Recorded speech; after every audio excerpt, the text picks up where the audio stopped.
ഇന്നത്തെ എപ്പിസോഡിലേക്ക് എല്ലാ മാന്യ പ്രേക്ഷകർക്കും സ്വാഗതം. ഇന്നത്തെ വിദ്യയിൽ നമ്മോടൊപ്പം ചേരുന്നു ഡോക്ടർ അജയ്യകുമാർ. ജനറൽ സർജറിയിൽ ബിരുദാനന്തര ബിരുദവും ടാറ്റ മെമ്മോറിയൽ ഹോസ്പിറ്റലിൽ നിന്ന് വിദഗ്ധ പരിശീലനവും നേടിയ അദ്ദേഹം ബാരിയാട്രിക് സർജറി, പ്രമേഹ പാദചികിത്സ എന്നിവയിൽ സ്പെഷ്യലൈസേഷൻ നടത്തിയിട്ടുണ്ട്.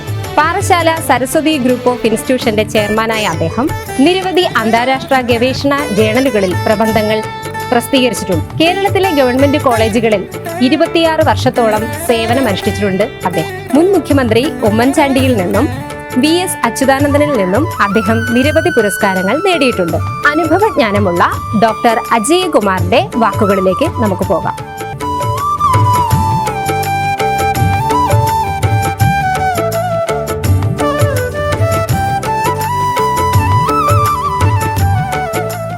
Parassala Saraswati hospital chairman doctor Ajayakumar സാറിന് വിദ്യ എന്ന പ്രോഗ്രാമിലേക്ക് സ്വാഗതം. നമസ്കാരം. സമൂഹത്തിൻ്റെ ഉന്നമനത്തിനും പുരോഗതിക്കും വേണ്ടി വിദ്യ എത്രത്തോളം പര്യാപ്തമാണ് എന്ന് വിശദമാക്കാം. വളരെ നല്ല ചോദ്യമാണ്. വിദ്യ എന്നത് ഒരു വലിയ കൺസെപ്റ്റാണ്. വിദ്യ ആണ് മനുഷ്യൻ്റെ ചരിത്രത്തിൽ, മാനവിക ചരിത്രത്തിൽ അവനെ സംസ്കൃതചിത്തനാക്കിയതും സമൂഹ ജീവിയാക്കിയതും ഇന്ന് കാണുന്ന ഈ ഉയർച്ചയ്ക്കെല്ലാം കാരണം വിദ്യയാണ്. ഏതോ മുതിർന്ന അധ്യാപകൻ കാനന അന്തരീക്ഷത്തിൽ അല്ലെങ്കിൽ ഗുഹ അന്തരീക്ഷത്തിൽ തുടങ്ങിയ അറിവ് പകർന്നു കൊടുക്കൽ ഇന്ന് വളരെയധികം വികസിച്ച് ടെക്നോളജിയുടെ ഉത്തുംഗ ശൃംഗങ്ങളിലെത്തി സംസ്കൃത ചിത്തരായി ആകാശവും ശൂന്യാകാശവുമൊക്കെ കീഴടക്കി മുന്നേറുകയും. Prevention is better than cure എന്നൊരു ആപ്തവാക്യമുണ്ട്. സമൂഹത്തിൻ്റെ ആരോഗ്യസ്ഥിതി മെച്ചപ്പെടുത്തുന്നതിന് എന്തെല്ലാം മാർഗങ്ങളാണ് അവലംബിക്കാവുന്നത്? വളരെ കാലിക പ്രസക്തമായ ഒരു ആപ്തവാക്യമാണ് ഇന്ന് ആരോഗ്യ മേഖലയിൽ. Prevention is better than cure. നിങ്ങൾക്ക് എല്ലാവർക്കും അറിയാം, ആരോഗ്യ മേഖല വളരെയധികം വികസിച്ചിരിക്കുന്നു. ഇന്ന് വളരെ സങ്കീർണമായ ചികിത്സകൾക്ക് ഏറ്റവും ശ്രേഷ്ഠമായ ആസ്ഥാനങ്ങൾ നമ്മുടെ ഇന്ത്യയിലുണ്ട്. പക്ഷേ നിങ്ങൾ ഓർക്കുക, ധാരാളം സാംക്രമിക രോഗങ്ങൾ, ഡെങ്കിപ്പനി, എലിപ്പനി, എന്തിനെ കോവിഡ്, അങ്ങനെ ഒട്ടനവധി സാംക്രമിക രോഗങ്ങൾ കൂടിക്കൊണ്ടേയിരിക്കുന്നു. പിന്നെ ലൈഫ് സ്റ്റൈൽ ഇൽനെസ്സസ് എന്ന ജീവിതശൈലി രോഗങ്ങളും അതെ. അവിടെയാണ് ഈ ചോദ്യത്തിൻ്റെ പ്രസക്തി. അതായത് പ്രതിരോധത്തിൽ ഊന്നി നിന്നുള്ള ഒരു പബ്ലിക് ഹെൽത്ത് അപ്രോച്ച് നമുക്ക് നഷ്ടപ്പെട്ടപ്പോഴാണ് ഇത്തരം കാര്യങ്ങളിൽ നമ്മൾ പിന്നോട്ട് പോയത്. ഇന്ന് കിഡ്നി മാറ്റിവെക്കാം, കരൾ മാറ്റിവെക്കാം, ചെറുകുടൽ മാറ്റിവെക്കാം, ഹൃദയം മാറ്റിവെക്കാം. പക്ഷേ എത്ര കിഡ്നി രോഗങ്ങൾ, ഡയബറ്റിസുകാർക്ക് എത്ര പേർക്ക് കിഡ്നി രോഗം വരുന്നു, എത്ര ഡയബറ്റിസ് നമുക്ക് തടയാൻ കഴിയുന്നു, എത്ര കാലുകൾ മുറിച്ചു മാറ്റുന്നത് തടയാൻ കഴിയുന്നു. കാരണം ആ പ്രതിരോധത്തിലൂന്നിയുള്ള ജീവിതശൈലി രോഗങ്ങളെ നിയന്ത്രിക്കുക, സാംക്രമിക രോഗങ്ങളെ നിയന്ത്രിക്കുക, പരിസരം ശുചിയാക്കുക, ശുദ്ധജലം, വളരെ കുടിക്കാനുതകുന്ന നല്ല ശുദ്ധജലം ലഭ്യമാക്കുക, അന്തരീക്ഷ മലിനീകരണം ഒഴിവാക്കുക. ഇത്തരം കാര്യങ്ങളിൽ നമ്മൾ വളരെ പിന്നോട്ട് പോയിരിക്കുന്നു. അപ്പോൾ ഈ ടെക്നോളജി അഡ്വാൻസ് ചെയ്യുമ്പോഴും ഈ വികസിത ചികിത്സാ സൗകര്യങ്ങളുള്ളപ്പോഴും നമുക്ക് പ്രതിരോധത്തിലൂന്നിയ ഒരു ആരോഗ്യ നയമുണ്ടാവണം. അത് ഇംപ്ലിമെൻ്റ് ചെയ്യാൻ ഏജൻസികൾ, സർക്കാർ ഉൾപ്പെടെയുള്ള ഏജൻസികൾ തയ്യാറാവണം. എന്നാൽ മാത്രമേ നമുക്ക് ഒരു സമ്പൂർണ്ണ ആരോഗ്യമുള്ള ജനതയെ നമുക്ക് ലഭിക്കൂ.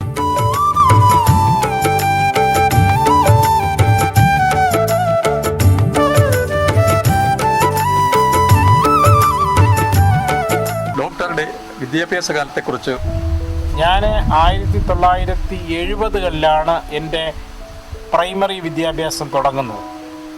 അന്ന് നിങ്ങൾക്കറിയാം, ഒരു ഗ്രാമപ്രദേശത്ത് തികച്ചും ദാരിദ്ര്യം കൊടികുത്തി വാഴുന്ന ഒരു കാലഘട്ടത്തിലാണ് ഞാൻ ഒരു സാധാരണ പ്രൈമറി പള്ളിക്കൂടത്തിലാണ് വിദ്യാഭ്യാസം നടത്തിയത്. അന്ന് ഉപ്പുമാവിനായി പിന്നെ മാത്രം സ്കൂളിൽ വരുന്ന കുട്ടികൾ, ദാരിദ്ര്യത്തിൻ്റെ പര്യായമായി മാറിയ കുടുംബങ്ങൾ, ആ ഒരു കാലഘട്ടത്തിലാണ് എൻ്റെ പ്രൈമറി വിദ്യാഭ്യാസം നടക്കുന്നത്. 10ാം ക്ലാസ് സാധാരണ ഒരു ഗവൺമെൻറ് സ്കൂളിലെ ആണ് എൻ്റെ SSLC പരീക്ഷ ഞാൻ പാസ്സാവുന്നത്. അത് കഴിഞ്ഞാണ് ഞാൻ നഗരത്തിലോട്ട് മാർവാനിയസ് കോളേജിൽ, അന്ന് പ്രീ ഡിഗ്രിക്ക് ജോയിൻ ചെയ്തു. അത് കഴിഞ്ഞ് 2 വർഷം പ്രീ ഡിഗ്രി. അന്ന് ഞാൻ അവിടെ ചെല്ലുമ്പോൾ ശരിക്കും ഒരു മായിക പ്രപഞ്ചമാണ്. നഗരത്തിന് ഒട്ടും പരിചയമില്ലാത്ത ഒരു ഗ്രാമീണ ബാലൻ ഒരു ഇംഗ്ലീഷ് മാത്രം സംസാരിക്കുന്ന ഒരു ക്ലാസ്സിലെ അധ്യാപകരും കൂടെയുള്ള വിദ്യാർത്ഥികളും എല്ലാം ഇംഗ്ലീഷാണ് സംസാരിക്കുന്നത്. ഇവിടെ ഞങ്ങൾ ഇംഗ്ലീഷ് ആദ്യ അക്ഷരം പഠിക്കുന്ന 4ാം ക്ലാസ്സിൽ വെച്ചാണ്. പക്ഷേ അവിടെയും നമുക്ക് ഉന്നത വിജയം നേടാൻ കഴിഞ്ഞു. ആദ്യത്തെ അറ്റംപ്റ്റിൽ തന്നെ തിരുവനന്തപുരം മെഡിക്കൽ കോളേജിൽ തന്നെ പ്രവേശനം ലഭിച്ചു. അത് കഴിഞ്ഞ് MBBS പൂർത്തിയാക്കി. MBBS കഴിഞ്ഞിട്ട് MS ജനറൽ സർജറി അതേ മെഡിക്കൽ കോളേജിൽ തന്നെ പഠിക്കാൻ കഴിഞ്ഞു. അത് കഴിഞ്ഞ് ഫൈനൽ ഇയർ MS ഞാൻ ചെയ്തുകൊണ്ടിരുന്നപ്പോൾ അവിടെ ഗവൺമെൻറ് PSC വഴി അതേ കോളേജിൽ അധ്യാപകനായിട്ട് ജോലി ലഭിക്കുന്നു. പിന്നെ 26 വർഷം പല മെഡിക്കൽ കോളേജുകളിൽ വർക്ക് ചെയ്തു. ഒടുവിലെ കൊല്ലം പാരിപ്പള്ളി മെഡിക്കൽ കോളേജിലെ പ്രൊഫസറും ഹെഡ് ഓഫ് ദ ഡിപ്പാർട്ട്മെൻറ്റായിട്ട് ഇരിക്കുമ്പോൾ ഞാൻ VRS കൊടുക്കുകയും അങ്ങനെ സർവീസിൽ നിന്നും പുറത്തു വരികയും ചെയ്തു. അന്നത്തെ എൻ്റെ ബാല്യകാലത്തെ വിദ്യാഭ്യാസവും ഇന്നത്തെ കുഞ്ഞുങ്ങളുടെ വിദ്യാഭ്യാസവും തമ്മിൽ താരതമ്യമില്ല. അതായത് വളരെ സ്വതന്ത്രമായി രാവിലെ 10 മണി മുതൽ 1 മണി വരെ ക്ലാസ്സിന് പോയി ഇഷ്ടംപോലെ കളിക്കാൻ സമയം, കൂട്ടുകാർ, പിന്നെ തോടും വെള്ളവും മഴയും ഒക്കെയുള്ള എന്നും ഓർക്കാൻ കഴിയുന്ന ഒരു ബാല്യകാലം ആണ് എനിക്ക് ദൈവം സമ്മാനിച്ചത്. ആ കാലഘട്ടം എനിക്ക് സമ്മാനിച്ചത് ഇന്ന് ഞാൻ പറയേണ്ട കാര്യമില്ല. ഒരു കൊച്ചുകുട്ടി LKG മുതൽ അവൻ്റെ ജീവിത സമ്മർദ്ദങ്ങൾ, പഠനഭാരം, അങ്ങനെ സന്തോഷം എന്തെന്നറിയാതെ സമ്മർദ്ദത്തിൽ ഒരു ഫസ്റ്റ് ഇയർ അല്ലെങ്കിൽ ഫസ്റ്റ് ഡേ സ്കൂൾ മുതൽ അവൻ്റെ വിദ്യാഭ്യാസ അവസാനം വരെ, പിന്നെ തൊഴിൽ കിട്ടുന്നതിനുള്ള സമ്മർദ്ദം, അങ്ങനെ മാറുന്നു. പക്ഷേ ആ ഒരു ബാല്യകാലം ഇനി ആർക്കും കിട്ടുകയില്ല. ഡോക്ടറുടെ മുന്നിലൂടെ കടന്നുപോയ മാതൃകാ അധ്യാപകരെ കുറിച്ച് സംസാരിക്കാം. അന്നത്തെ ഗുരുക്കന്മാരെ പറ്റി പറയുകയാണെങ്കിൽ, ഞാൻ ഒരു അധ്യാപക കുടുംബത്തിലാണ് ജനിച്ചത്. എൻ്റെ അമ്മ, അച്ഛൻ, അമ്മാവന്മാർ, കുഞ്ഞമ്മമാർ എല്ലാവരും അധ്യാപകരാണ്. അപ്പോൾ അധ്യാപകരെ കുറിച്ച് A to Z അറിഞ്ഞാണ് ഞാൻ വളരുന്നത്. ഉദാഹരണത്തിന് എൻ്റെ അമ്മ എനിക്ക് 13 വയസ്സുള്ളപ്പോൾ മരണപ്പെട്ടു. ആ പേരിലാണ് സരസ്വതി ആശുപത്രി ഉണ്ടായത്. സരസ്വതി അമ്മ ടീച്ചർ എന്ന് പറഞ്ഞാൽ ഇന്ന് ഒരു 70-75 വയസ്സ് ഒക്കെ പ്രായമുള്ള ആളുകളുടെ ടീച്ചറായിരുന്നു അമ്മ. അമ്മയെ അന്ന് അമ്മ ടീച്ചർ എന്നാണ് വിദ്യാർത്ഥികൾ വിളിക്കുന്നത്. സ്കൂളിൽ ഉദാഹരണം പറഞ്ഞാൽ ഉച്ചയ്ക്ക് അമ്മ സ്റ്റാഫ് റൂമിൽ പോയി ഭക്ഷണം കഴിക്കുന്നതിന് മുമ്പ് അമ്മയുടെ ക്ലാസ്സിലെ ഓരോ കുട്ടിയുടെയും ലഞ്ച് ബോക്സ് തുറന്നു നോക്കി അവർ ഫുഡ് കൊണ്ടുവന്നിട്ടുണ്ടെന്ന് ഉറപ്പ് വരുത്തിയിട്ടേ അമ്മ കഴിക്കാൻ പോകും. അഥവാ ഒരു കുട്ടി കൊണ്ടുവന്നില്ലെങ്കിൽ സ്വന്തം പോക്കറ്റിൽ നിന്ന്, പേഴ്സിൽ നിന്ന് പൈസ എടുത്ത് ആ കുട്ടിക്ക് ഫുഡ് വാങ്ങിച്ചു കൊടുത്ത് ചെയ്യും. ഇന്ന് അങ്ങനെയുള്ളൊരു അവസ്ഥയും ഇല്ല, അങ്ങനെ ചെയ്യുന്ന അധ്യാപകരും ഇല്ല. പിന്നെ ടീച്ചർമാരെന്ന് പറഞ്ഞാൽ അന്ന് മാതൃകയാണ്. കാരണം അന്ന് എല്ലാ കാര്യങ്ങൾക്കും ടീച്ചർ പറഞ്ഞാൽ അത് അവസാനത്തെ വാക്കാണ്. ടീച്ചറുടെ പ്രധാന ജീവിത ലക്ഷ്യം തന്നെ അധ്യാപനമാണ്. ഇന്ന് പലർക്കും ടീച്ചിങ് എന്ന് പറഞ്ഞാൽ ഒരു സൈഡ് ബിസിനസ്സായി മാറിയിരിക്കുകയാണ്. അപ്പം എൻ്റെ ഗുരുക്കന്മാരെ പറ്റി ഞാൻ സ്മരിക്കുമ്പോൾ എനിക്ക് ഓർമ്മ വരുന്നത് വളരെ പ്രഗത്ഭരായ ഹൈസ്കൂളിലെ അധ്യാപകർ, മാതൃനിർവിശേഷമായ സ്നേഹത്തോടെ എന്നെ ചേർത്ത് പിടിച്ച പ്രൈമറി സ്കൂളിലെ അധ്യാപകർ, അങ്ങനെ ഒരുപാട് ഓർമ്മകൾ നമുക്കുണ്ട്. അപ്പോൾ ആ ഒരു കാലഘട്ടത്തിൽ ടീച്ചർമാരായിരുന്നു നമ്മുടെ എല്ലാം. ടീച്ചർക്ക് പൊതിരെ തല്ലാനെന്ന അവകാശമുണ്ട്. പിന്നെ ഒരു മാതാപിതാക്കളും ചോദിക്കുകയില്ല. ഇന്നൊരു കുട്ടിക്ക് ഒരു വടി കൊണ്ടൊരു ചെറിയ അടി കൊടുത്താൽ അധ്യാപകൻ അറസ്റ്റിലാണ്. അപ്പോൾ അധ്യാപകരും അതുപോലെ സമർപ്പണ ബോധമുള്ളവരായിരുന്നു. വിദ്യാർത്ഥികളും അവരുടെ മാതാപിതാക്കളും അതുപോലെ അവരെ അംഗീകരിച്ചിരുന്നു. അങ്ങനെ ഒരു തികച്ചും ഉദാത്തമായ ഒരു ബന്ധമാണ് ആ ടീച്ചറും കുട്ടിയും, അല്ലെങ്കിൽ ടീച്ചറും പാരൻസുമായിട്ടൊക്കെ നിലനിന്നത്. ഇന്ന് കാലം ആകെ മാറിപ്പോയി.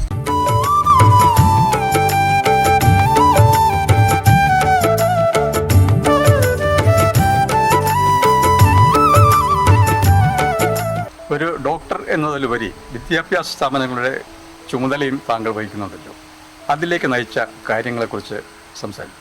ശരിക്കും വിദ്യാഭ്യാസ സ്ഥാപനങ്ങളെക്കുറിച്ച് പറയുകയാണെങ്കിൽ എനിക്ക് ഏറ്റവും കൂടുതൽ പറയാനുള്ളത് മെഡിക്കൽ കോളേജുകളെ കുറിച്ചാണ്. കാരണം 26 വർഷം ഞാൻ മെഡിക്കൽ കോളേജ് സർവീസിലായിരുന്നു. പല തരത്തിൽ ഉള്ള വിദ്യാർത്ഥികൾ പഠിക്കുന്നു. തീരെ പാവപ്പെട്ടവരുണ്ട്, മിഡിൽ ക്ലാസ് ഉണ്ട്, നല്ല അഫ്ലുവൻറ്റ് കമ്മ്യൂണിറ്റിയിലുള്ളവരുണ്ട്. അവരുടെ എല്ലാവരുടെയും ഇടയിൽ മിങ്കിൾ ചെയ്യാനും അവരുടെയൊക്കെ അനുഭവങ്ങൾ പങ്കുവയ്ക്കാനും ഒക്കെ എനിക്ക് കഴിഞ്ഞിട്ടുണ്ട്. എൻ്റെ അമ്മ, ഞാൻ നേരത്തെ പറഞ്ഞല്ലോ, അമ്മ ടീച്ചർ, ആ ടീച്ചറിൻ്റെ സ്മരണ നിലനിർത്താൻ വേണ്ടി സരസ്വതി കോളേജ് ഓഫ് നഴ്സിംഗ് തുടങ്ങി. പണ്ട് 10 20 അല്ലെങ്കിൽ 30 വർഷങ്ങൾക്ക് മുമ്പ് BSc നഴ്സിംഗ് എന്ന കോഴ്സ് എൻട്രൻസ് വഴിയാണ് കിട്ടിയിരുന്നത്. MBBS കിട്ടാത്ത കുട്ടികൾക്ക് അവസാനം BSc നഴ്സിംഗ് BVSc ഒക്കെയാണ് കിട്ടുന്നത്. ഇന്ന് അങ്ങനെയല്ല. വളരെ പാവപ്പെട്ട കുട്ടികളാണ് കൂടുതലും BSc നഴ്സിംഗിന് വരുന്നത്. അപ്പോൾ വളരെ നിലവാരമുള്ള ഒരു നഴ്സിംഗ് വിദ്യാഭ്യാസം ഒരു കുടുംബ അന്തരീക്ഷത്തിൽ നൽകുക, ആ സരസ്വതി അമ്മ ടീച്ചറിൻ്റെ ഓർമ്മ നിലനിർത്തിക്കൊണ്ട് ചെയ്യുക, അല്ലെങ്കിൽ ടീച്ചറിന് കൊടുക്കാൻ പറ്റുന്ന ഒരു വലിയ ട്രിബ്യൂട്ടാണ് അത് എന്നുള്ള ധാരണയിലാണ് നമ്മൾ ഈ വിദ്യാഭ്യാസ സ്ഥാപനങ്ങൾ നടത്തുന്നത്. എല്ലാ വർഷവും 1 2 വിദ്യാർത്ഥികൾ വളരെ നിർധനരായവർ അവിടെ വരുന്നുണ്ട്. വളരെ മിടുക്കരാണ്, നല്ല മാർക്കുണ്ട്. പക്ഷേ ഒരു സ്വാശ്രയ കോളേജിൽ പഠിക്കുവാൻ, സരസ്വതി കോളേജ് ഓഫ് നഴ്സിംഗിൽ പഠിക്കുവാൻ അവർക്ക് ആ ഫീസ് കൊടുക്കാൻ കഴിയില്ല. അങ്ങനെയുള്ളവർക്ക് ഫീസ് സൗജന്യം കൊടുക്കാൻ കഴിയുന്നുണ്ട് നമുക്ക്. പിന്നെ കേരളത്തിലെ ഒരു 4 5 കോളേജുകൾ എടുത്താൽ ഏറ്റവും നല്ല കോളേജുകളിൽ ഒരു കോളേജായിട്ട് നമ്മുടെ ടീച്ചറിൻ്റെ ഓർമ്മയ്ക്കായി തുടങ്ങിയ കോളേജ് മാറിയിട്ടുണ്ട്.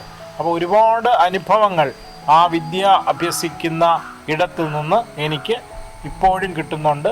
അതൊരു മുതൽക്കൂട്ടായിട്ട് ഞാൻ കണക്കാക്കുന്നു.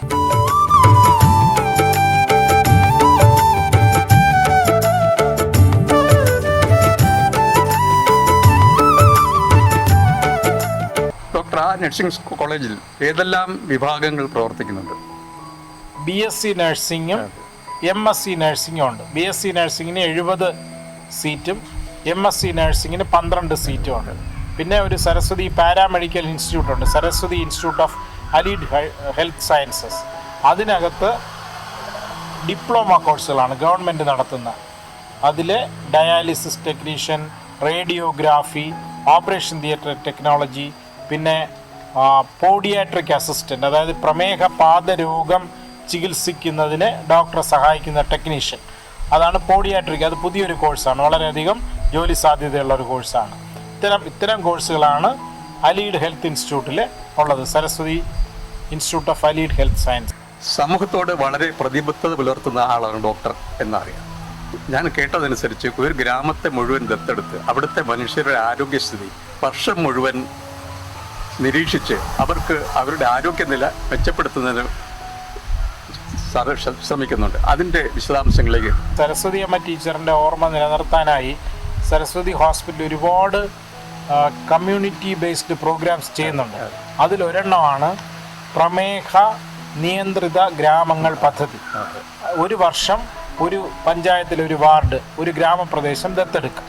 അവിടെ ഒരു വർഷം മുഴുവൻ നീണ്ടു നിൽക്കുന്ന പ്രമേഹ പ്രതിരോധ പ്രവർത്തനങ്ങൾ ചെയ്യും. എന്നിട്ട് അവിടെയുള്ള എല്ലാ ഡയബറ്റിക് രോഗികളുടെയും ഷുഗർ ഒരു വർഷം കൃത്യമായി നിയന്ത്രിക്കുന്നതായി ഉറപ്പുവരുത്തും. അത് കഴിയുമ്പോൾ ഓരോ ഡയബറ്റിക് രോഗിയെയും അവിടെയുള്ള ഒരു സന്നദ്ധ പ്രവർത്തകൻ്റെ കീഴിലാക്കും. അയാൾ അവരെ മോണിറ്റർ ചെയ്യും. അങ്ങനെ ഒരു വർഷം തികയുമ്പോൾ നവംബർ 14-ാം തീയതി ആ ഗ്രാമത്തിനെ പ്രമേഹ നിയന്ത്രിത ഗ്രാമമായിട്ട് നമ്മൾ പ്രഖ്യാപിക്കും. അതാണ് ഈ പ്രോഗ്രാം. ഞങ്ങൾ കഴിഞ്ഞ 15 വർഷമായിട്ട് ചെയ്തു. ഇനിയിപ്പോൾ 16-ാമത്തെ വർഷം കാപ്പിക്കാടെന്ന് പറയുന്ന ഈ കന്യാകുമാരി ജില്ല നമ്മുടെ അതിർത്തി പ്രദേശമാണ്. അവിടെയുള്ള ഒരു കാപ്പിക്കാടെന്ന ഗ്രാമത്തിലാണ് ചെയ്തുകൊണ്ടിരിക്കുന്നത്. കഴിഞ്ഞ പ്രാവശ്യം പൂവാറായി. ചുരുക്കത്തിൽ കേരളത്തിന് മാത്രമല്ല ഇന്ത്യക്ക് മൊത്തം സ്വീകരിക്കാവുന്ന ഒരു ആശയമാണ് ഡോക്ടറുടേത്. അതേക്കുറിച്ച്, അതായത് നമ്മളെ ഏറ്റവും പ്രധാനപ്പെട്ട ഒരു സംഗതി, നമ്മുടെ കൊച്ചു കേരളത്തിൽ പ്രമേഹത്തിൻ്റെ എണ്ണം വളരെയധികം വർദ്ധിച്ചുകൊണ്ടിരിക്കുന്നു. 50 വയസ്സിന് മുകളിലുള്ള 50% പേർക്കും പ്രമേഹമുണ്ട്. അപ്പോൾ പ്രമേഹത്തെ ശക്തമായി നിയന്ത്രിച്ച് നിർത്തുക എന്നുള്ളത് മാത്രമേ ഉള്ളൂ പ്രമേഹം മൂലമുള്ള കോംപ്ലിക്കേഷൻസ് തടയാനുള്ള മാർഗം. ഉദാഹരണത്തിന് കാലുകളിൽ കുഴപ്പം പറ്റുക, ഹാർട്ട് അറ്റാക്ക് വരിക, കണ്ണിലെ കാഴ്ച പോവുക, കിഡ്നി പ്രവർത്തിക്കാതിരിക്കുക, ഇതെല്ലാം പ്രമേഹത്തിൻ്റെ കോംപ്ലിക്കേഷൻസാണ്. അപ്പോൾ ഇത് തടയുവാൻ ഉള്ള ഏക മാർഗമെന്ന് പറയുന്നത് പ്രമേഹത്തിൻ്റെ ശക്തവും സ്ഥിരവുമായ നിയന്ത്രണമാണ്. പക്ഷെ ആ കാര്യത്തിൽ മലയാളി വളരെ പിന്നിലാണ്.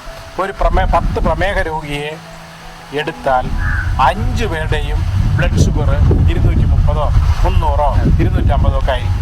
അയാൾ മരുന്ന് കഴിക്കുന്നുണ്ടാവും, വല്ലപ്പോഴും ആശുപത്രിയിൽ പോകുന്നുണ്ടാവും, പക്ഷേ ഈ കോംപ്ലിക്കേഷൻ എല്ലാം അയാൾക്കുണ്ടാവും. അപ്പോൾ ആ പോയിൻ്റാണ് ഈ ജീവിതശൈലി രോഗങ്ങളിൽ നമ്മൾ പ്രധാനമായും കണക്കാക്കേണ്ടത്. അപ്പോൾ ജീവിതശൈലി രോഗങ്ങളുടെ ശക്തവും സ്ഥിരവുമായ നിയന്ത്രണം കൊണ്ട് മാത്രമേ അവ മൂലമുള്ള കോംപ്ലിക്കേഷൻസ് തടയാൻ കഴിയൂ. അപ്പോൾ ഈ മാതൃക നമ്മുടെ ഹെൽത്ത് അതോറിറ്റീസ് സ്വീകരിക്കേണ്ടതാണ്. അവർ ആ വഴിക്ക് പലതും ചെയ്യുന്നുണ്ട്. ഉദാഹരണത്തിന് ഹെൽത്ത് വർക്കേഴ്സ് ചെല്ലുന്നു, ഷുഗർ നോക്കാൻ പ്രേരിപ്പിക്കുന്നു, ജീവിതശൈലി രോഗങ്ങളുടെ മരുന്ന് വീട്ടിൽ കൊണ്ടു കൊടുക്കുന്നു. ഇപ്പോൾ തമിഴ്നാട്ടിലൊരു പദ്ധതിയുണ്ട്, മക്കളെ തേടി മരുത്വം. അതായത് ഒരു രോഗിയുടെ വീട്ടിൽ തന്നെ മരുന്ന് കൊണ്ടു കൊടുക്കുന്നു. അങ്ങനെ ഒരുപാട് കാര്യങ്ങളുണ്ട്. ഇപ്പോൾ പാദ സംരക്ഷണം നിങ്ങൾക്ക് എല്ലാവർക്കും അറിയാം. ഡയബറ്റിസ് കാരണം കാലിൽ പുണ്ണ് വരിക, പഴുപ്പ് വരികയൊക്കെ ചെയ്യുമ്പോൾ കാല് മുറിച്ചു മാറ്റേണ്ടി വരുന്നു. പക്ഷേ ആ കാലിനെ ഡയബറ്റിസ് ബാധിച്ചു എന്നറിയുന്ന നിമിഷം മുതൽ അതിന് ഹൈ റിസ്ക് ഫുട്ട് എന്നാണ് പറയുന്നത്. കൃത്യമായ പാദ സംരക്ഷണം നൽകിയാൽ ഒരു കാല് മുറിച്ചു മാറ്റേണ്ടി വരില്ല. പക്ഷേ എന്ത് ചെയ്യാം, നമ്മുടെ നഗ്നപാതരായി നടക്കുക, കാലുകളെ സംരക്ഷിക്കാതിരിക്കുക. അങ്ങനെ വരുമ്പോൾ കാലുകളുടെ കോംപ്ലിക്കേഷൻസ് വരുന്നു, വലിയ പഴുപ്പ് ബാധിച്ച് ആശുപത്രി എത്തുന്നു, ഡോക്ടർമാർക്കൊന്നും ചെയ്യാൻ കഴിയുന്നില്ല. അപ്പോൾ അവിടെ എല്ലാം നമ്മൾ നേരത്തെ ആദ്യം പറഞ്ഞ പോലെ പ്രതിരോധത്തിലൂന്നിയുള്ള പ്രവർത്തനമാണ് വേണ്ടത്.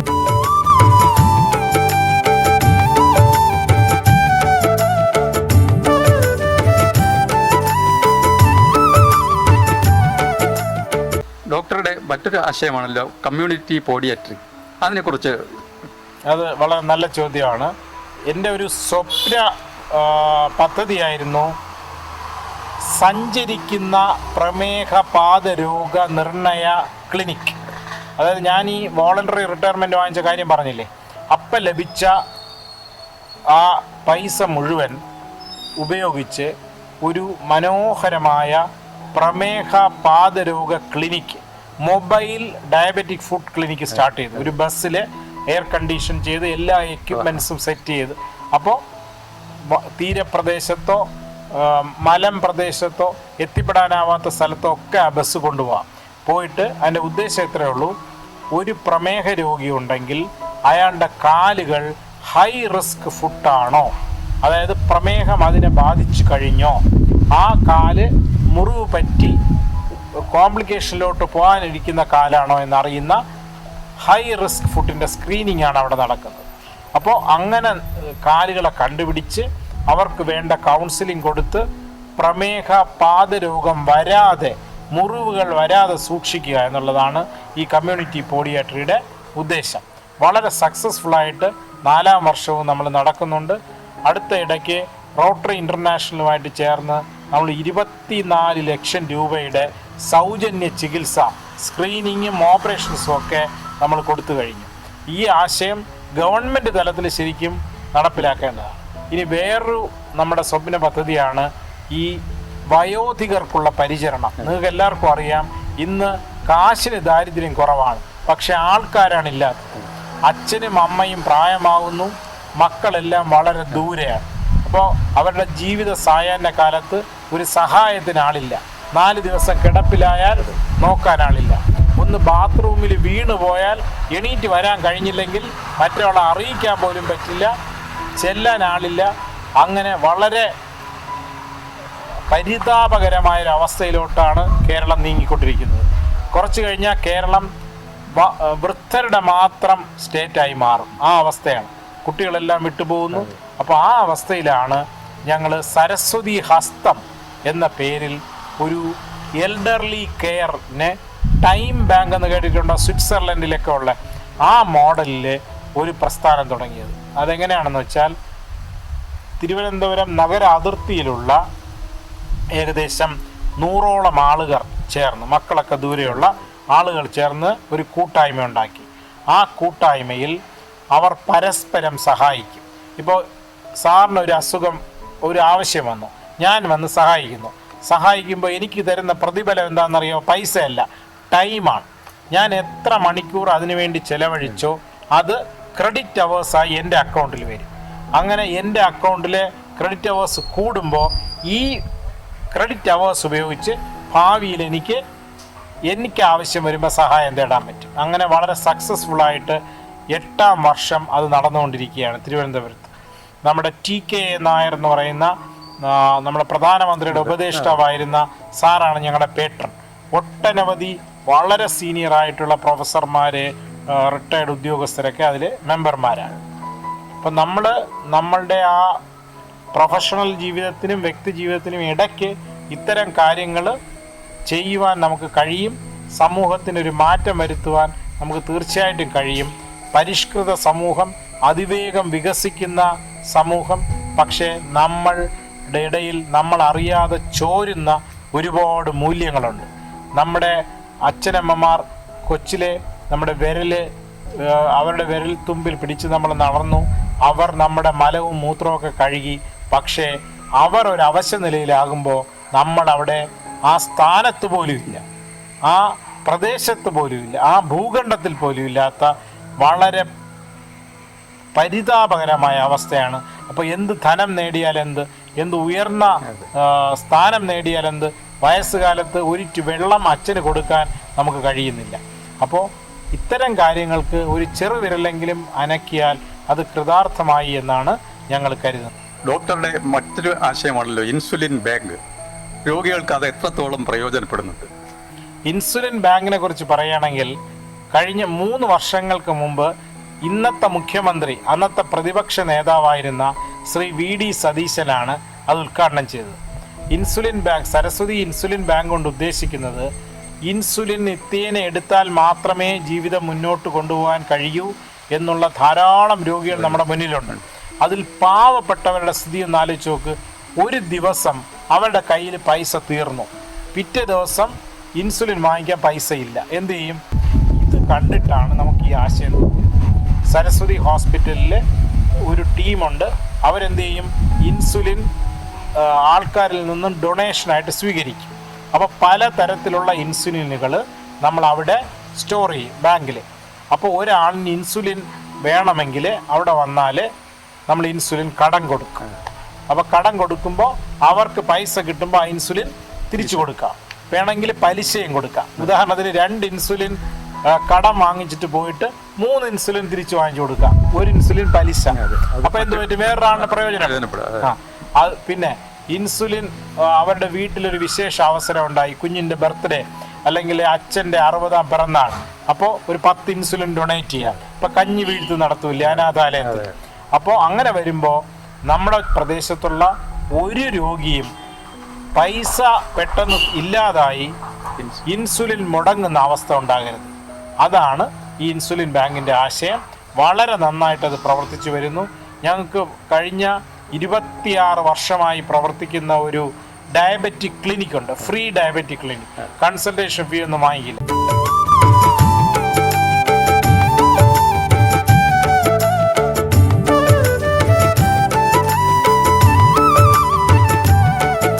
പ്രമേഹ പാദരോഗ സംരക്ഷണത്തെക്കുറിച്ച് ഡോക്ടർ ഒരു പുസ്തകം രചിച്ചിട്ടുണ്ട്. അതിനെക്കുറിച്ച് പറയാം.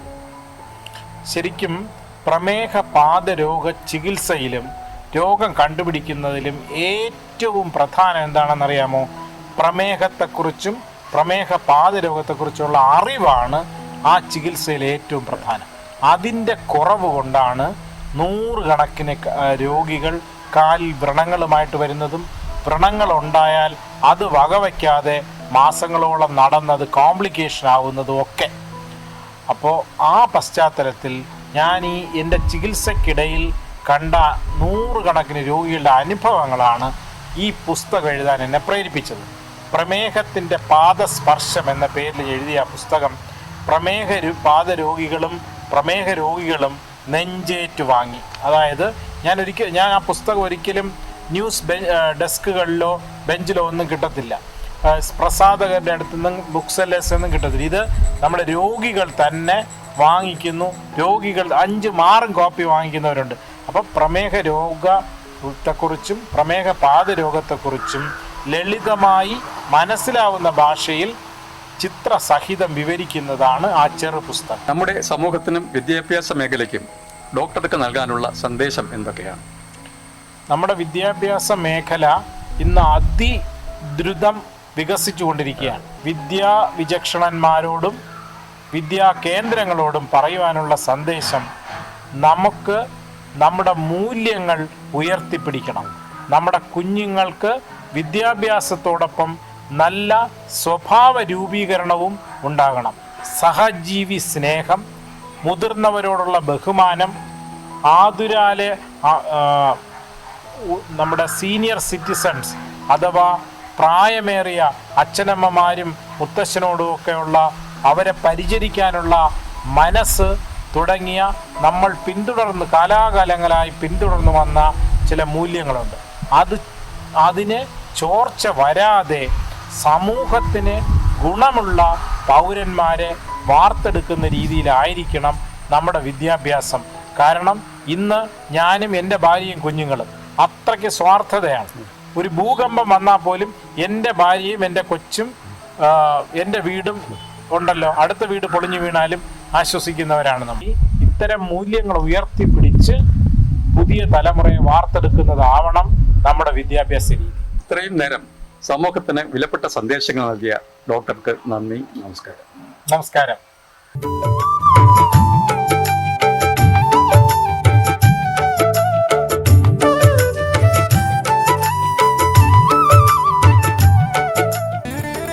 വിദ്യയുടെ ഇന്നത്തെ ഈ എപ്പിസോഡ് ഇവിടെ അവസാനിക്കുന്നു. എല്ലാ മാന്യപ്രേക്ഷകർക്കും നന്ദി, നമസ്കാരം.